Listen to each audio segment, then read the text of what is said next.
All right, guys. Sorry I'm not there today. Not feeling very well. So just kind of a plan that we're gonna have here. You hopefully already have your reference sheet that I have on the left side of the screen. Hopefully you saw it on Schoology. You filled yours out so that it looks like mine. The notes for today, 1.5, are pretty short, but we're gonna break it down into like two halves. So right now we're gonna talk about the first half of it, the analyzing transformations part, like how a graph moves.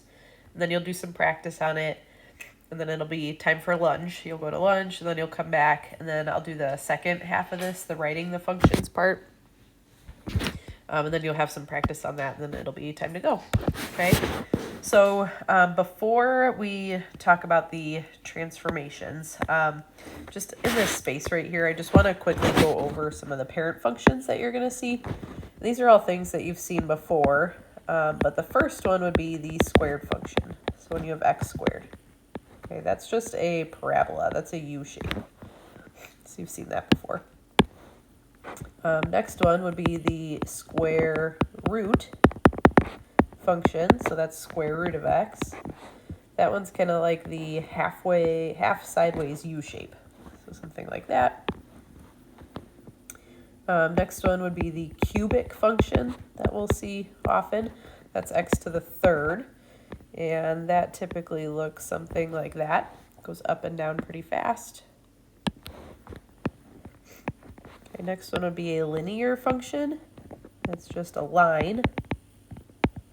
So that's just x, like y equals x.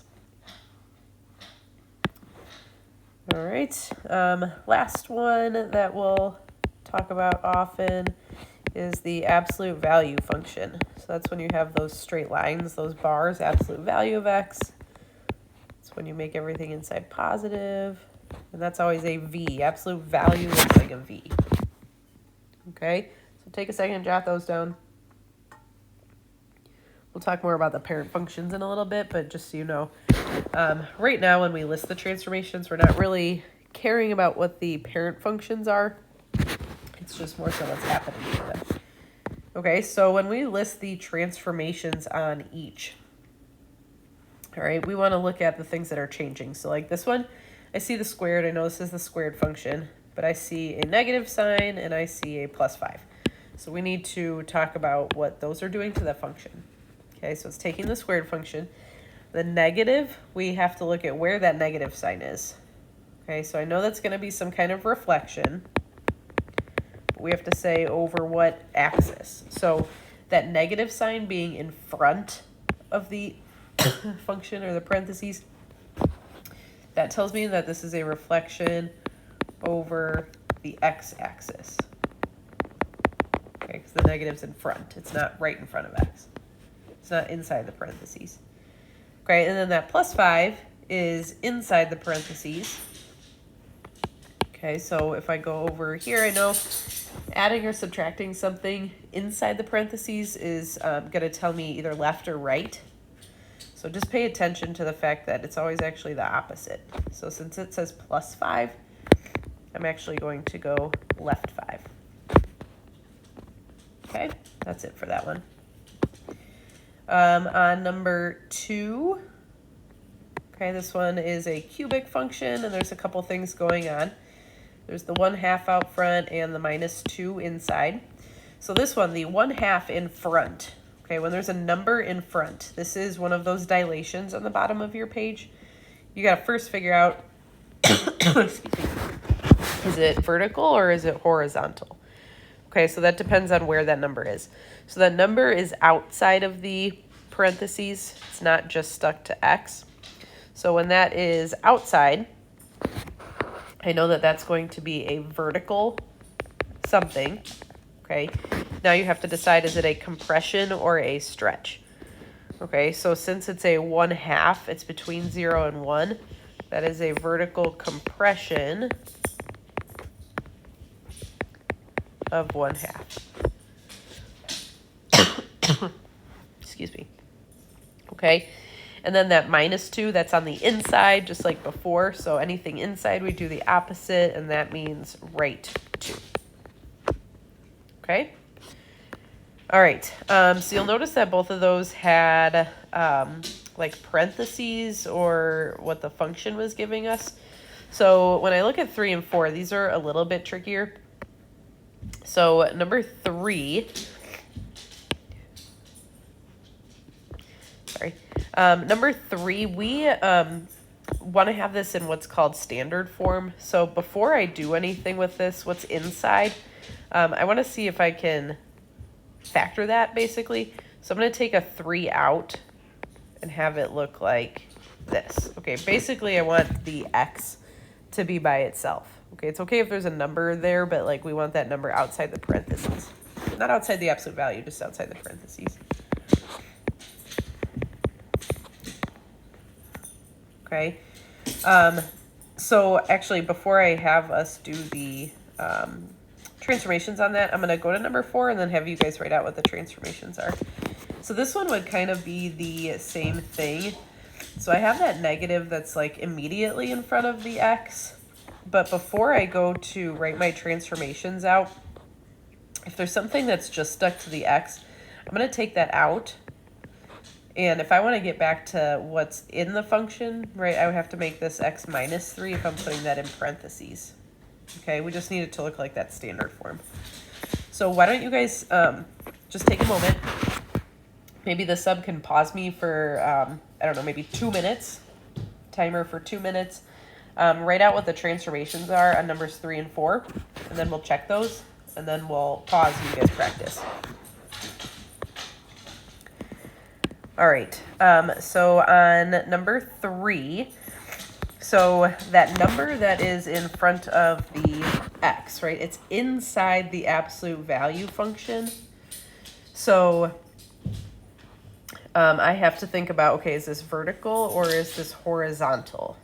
Okay, it's not outside the absolute value, so this is going to be a horizontal something. I'm sorry if you can hear my dog's nails on the floor. This is a horizontal something. So now you have to decide, okay, is the number bigger than 1 or is it between 0 and 1? Okay, so this is a horizontal compression by 3. Okay, this is where the parentheses are going to matter.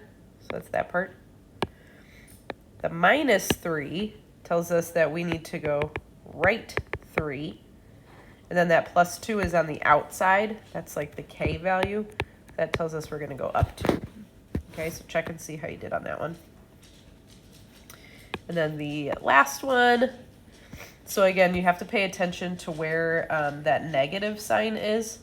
So that negative sign is not in front of the entire function. It's not in front of the square root. It's inside the square root function. Okay, so that is going to look like this one. So this is a reflection over the y-axis. And then this is also going to go right 3. Okay? All right. So there's some practice for you guys. Oh, sorry. Excuse me. There's a practice for you. Okay? So there's going to be... the sub's going to hand out a quick worksheet for you just to match some graphs together, like based on how they move. That answer key is in Schoology. Okay, so check that. Probably should take you maximum 10 minutes. And then there's a lesson check. Okay, so the sub can tell you what that's called. So there's a lesson check, and then you guys will go to lunch. Okay, so sub, you can pause the video and then come back for the second half later, and we'll resume. All right, so hopefully you guys had a good lunch. We're just going to finish with this writing the equations part, okay, writing the functions. So this is where your parent functions are going to come in. So using the graph of each function, identify the parent function, and then write an equation for the function under the transformation, okay? So number 11, that's that V shape. Okay, so the V shape, that is the absolute value. We talked about that one earlier. Okay, or you could say like y equals absolute value of x. All right, we want to write an equation if we were to translate that function 4 units to the right. Okay, So I want to take my absolute value, and I know that when I move something to the left or right, it's inside the function. So I know it's going to look like this. I just have to think, okay, left and right's opposite. So if I want to go right, I'll put -4. And that's it. Okay. Second one is reflecting over the x-axis. So x-axis, I'm looking at my reference sheet. That is when the negative is outside the function. So I want to reflect over the x-axis. So I know it's going to look something like that. And then it's going to go 5 units up. So I probably left too much space there. Up's going to go on the outside. And it would look something just like that. Okay. Ooh, we forgot a parent function. Here, I'm going to squeeze this one in here. I'm sorry. So the next one is the cube root. We forgot to talk about that one. It's the inverse of cubic. So it looks like this. So hint, hint, that's the one we're doing now. Okay, so this is the cube root function. Okay, which looks like that. So we want to take that function and write an equation about it. So we want to reflect over the y-axis. Okay, so when I reflect something over the y-axis, I know my negative is going to be inside the cube root. Okay, so my negative is going to be here. Okay, I'm going to put parentheses in here. And I want to go 4 units right. So I know left and right's the opposite. So if I want to go right, I'm going to put -4. Okay, that's it on that one. So why don't you guys, let's just pause the video for maybe 1 minute. See if you can do the kind of trickier one. Do C. And then we'll check it. All right, we hit play. So looking at C, we want to horizontally compress by a factor of 1/2. Okay, so I'm going to find horizontally compress. Horizontally compress by a factor of 1/2 and translate 5 units down. Okay, so horizontally compressing by a factor of 1/2. So horizontal means that the number's inside the parentheses or inside the function.